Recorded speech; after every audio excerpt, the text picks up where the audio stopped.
BNP এবং জামাতের রাজনীতি নিয়ে কথা বলছিলাম।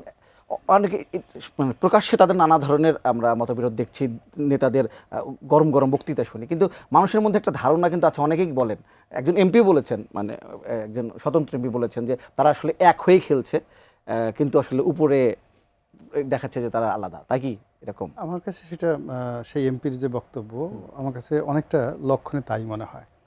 এর কারণ হলো যে জামাতের সভাপতি ডক্টর শফিকুর রহমান বেগম জিয়াকে দেখে আসলেন ইংল্যান্ডে। এসে তো বিএনপির কোনো নেতা কিন্তু গিয়ে বলতে পারবেন না তারেক রহমান সাহেবের বাসায় ঢুকতে পেরেছে।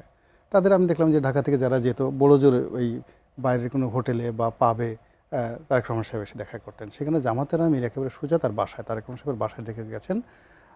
এটা সম্পর্কটা ওই পর্যায়ে না থাকলে হয় না। পরবর্তীতে এই যখন এইরকম জুলাই আগস্ট বিপ্লব হলো বা অন্য যা কিছু হলো, তো সবসময় যেটা বলা হয়েছে যে আমরা একটা জাতীয় সরকার করব। বিএনপির পক্ষ থেকে বলা হয়েছে, জামাতের পক্ষ থেকে বলা হয়েছে, কিন্তু ক্ষমতা লাভ করার পরে সেখানে দৃশ্যত সেই জিনিসগুলো হয়নি। কিন্তু এত কিছুর পর আপনি দেখবেন যে পার্লামেন্টের যে পরিবেশ আর রাজপথের পরিবেশ এক না।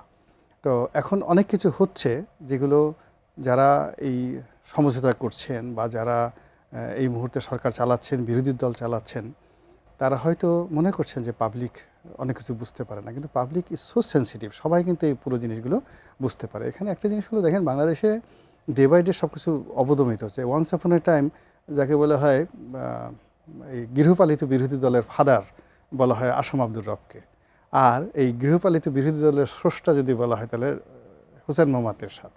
তো অষ্টাশির পার্লামেন্টে যেটা শুরু হলো ওটা কিন্তু আর থেমে থাকেনি, ওটা আস্তে আস্তে আস্তে আস্তে এমন পর্যায়ে চলে আসছে। এখন এমন অবস্থা হয়ে গেছে কি, এটা যে গৃহপালিত বিরোধী দল, এটারও একটা নিউ ডাইমেনশন চলে আসছে। না এটা কি বলবো আমরা, এটা সামনে না সময় না আসা পর্যন্ত বোঝা যাবে না।